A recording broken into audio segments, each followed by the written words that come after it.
Hello mga kaprobinsya, good morning and welcome back to my YouTube channel. So ngayong araw na ito mga kaprobinsya is nandito naman kami ngayon sa bundok upang magkuha ng biik na binulugan ni Buri noong November pa, noong 2024. So ngayon kukunin na kasi kahapon nagpunta na doon yung nagpabulog na pwede na daw kunin yung biik. So yan, meron akong mga kasama. So tara mga kaprobinsya, samahan nyo kami sa aming pagkuha ng biik doon sa bundok.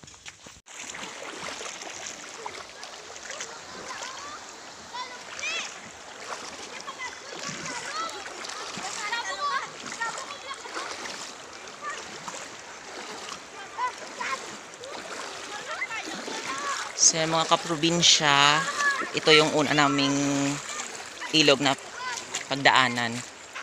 So yan, dito kami pupunta ngayon. So ito yung kanilang signboard.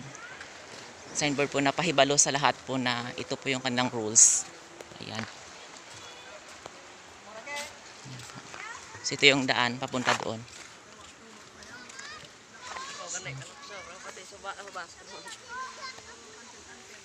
So yan, nakikita nyo talaga.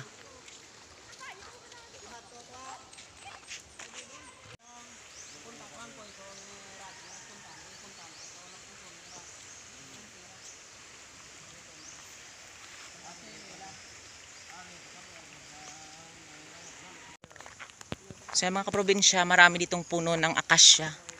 So ito yung dating tinanim nila. Siguro matagal na ito yung mga puno na ito. Ayan o. So nakikita nyo naman na walang puno ng kawayan. Doon meron.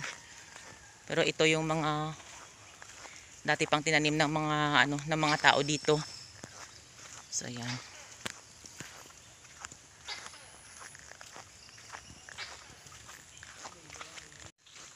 So yan mga kaprobinsya, dati mahal yung magbili ng tawag dito sa amin kasi ito yung palawan or tawag dito sa amin badyang.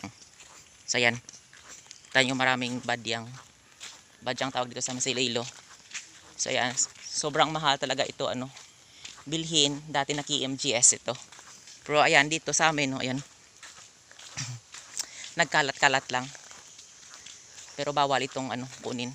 Kapag makita ka ng ng bantay bukid is dakpin ka talaga. Kasi bawal. Ayan. So ayan ang pangatlong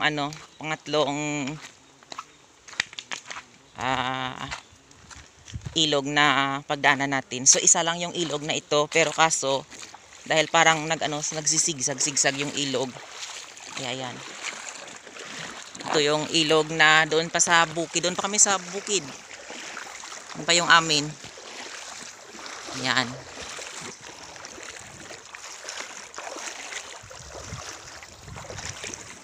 Lumaki lang yung ilog na ito noong dumaan si Frank noong 2007 yata. So ito nangyari. Sobrang lawak ng ilog. So yan dito naman mga kaprobinsya, meron silang tanim dito ng kapi. So ayan native na kapi. So ito yung kapi namin sa Iloilo, ayan. So ito yung native na kapi. So ayan yung iba kinakain kasi ng ng mga kalabaw at baka. Dito yung kapi. So ayan yung iba matataas. Ayan. Ayan.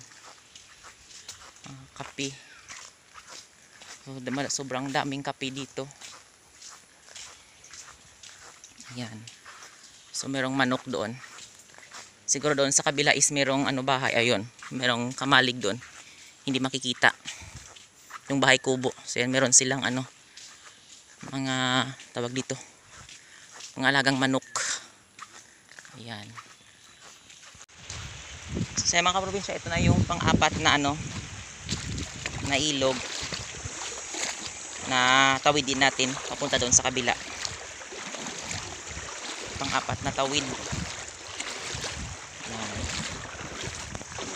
So yan pa yung mga bakas ng mga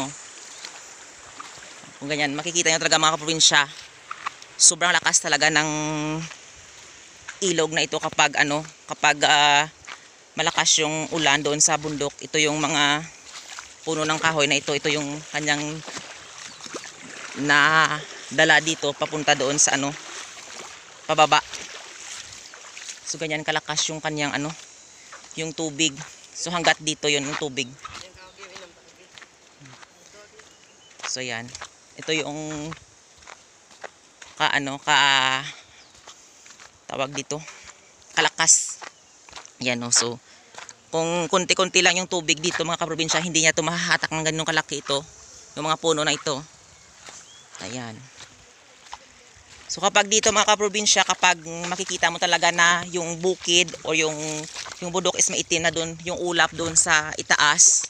So yung mga tao hindi na masyadong bumababa papunta ng bayan kasi sa ganito kalakas yung yung tubig. Ayan o. Grabe talaga yung ayan. So nung nag-prank nung 2007, ito yung pinagdaanan niya. Ayan. Kita niyo yan, ito pa. So ngayon tinamnan na ng DNR o ng Bantay Bukid yung paligid na ito ng puno ng kawayan. Ayan. So makikita niyo meron ng mga kawayan. Ayan.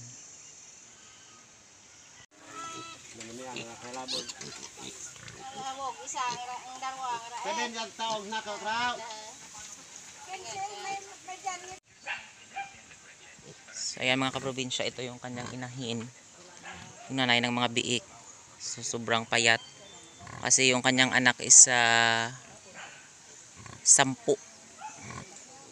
Ayan.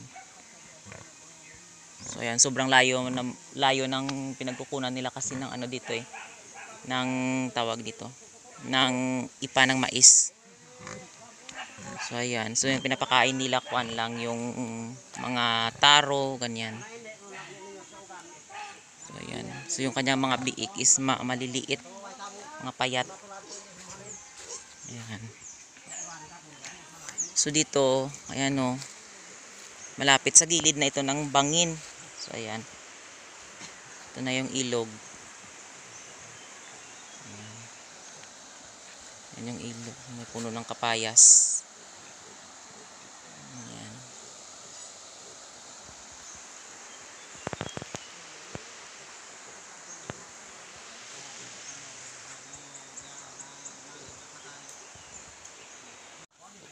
So ayan, 6, 7, 1, 2, 3, 4, 5, 6. 6 pa lang yung yung 6 pa lang sila dito, yung 4 wala pa. So ayan.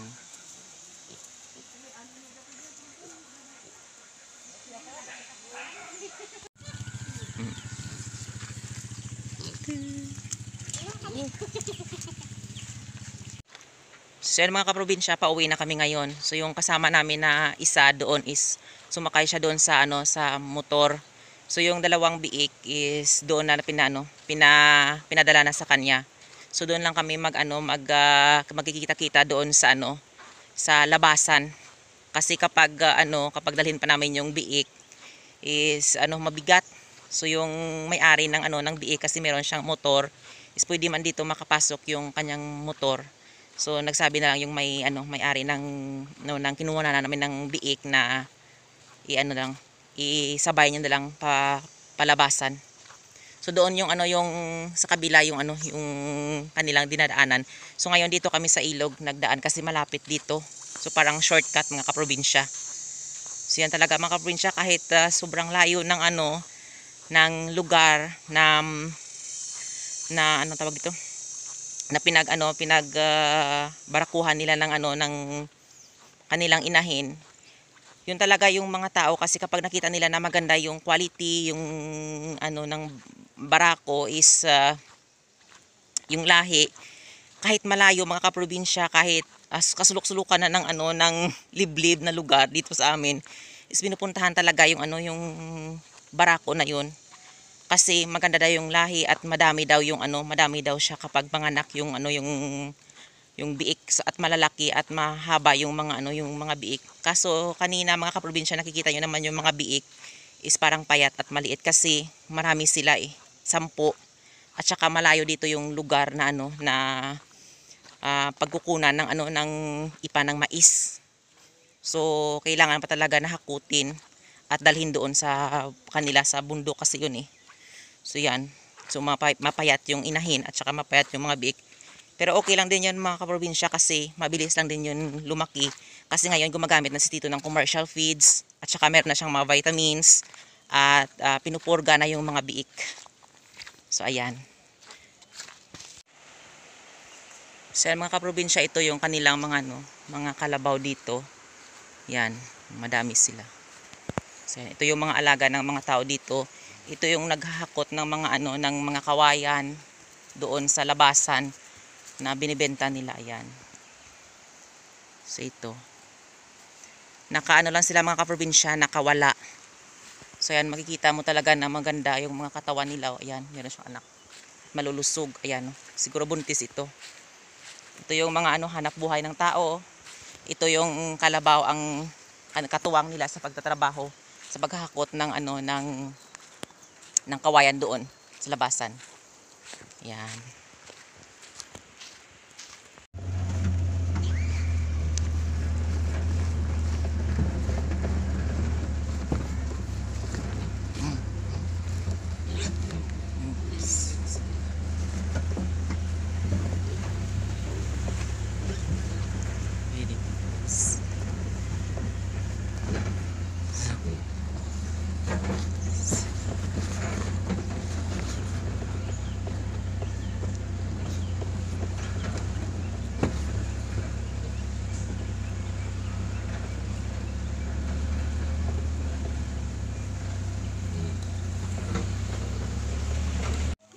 So yan mga kaprobinsya, siguro mga 1 buwan na din itong walang laman kasi yung nakikita nyo dito mga kaprobinsya yung 2 baboy dito na yung isang brown at saka yung isang itim. So doon nasa itaas ko na sila nilagay kasi meron yung bakante na na kulungan doon kasi nabenta na yung dalawang patining doon. So ngayon ito na yung kaninang kinuha namin. Yan na siya. Yung duting tawag dito sa amin. Yan. Kapag nagpabarako ka ng kapag nabarakuhan ng barako mo yung isang inahin, so ginito yung yung bayad, isang biik. Ayan.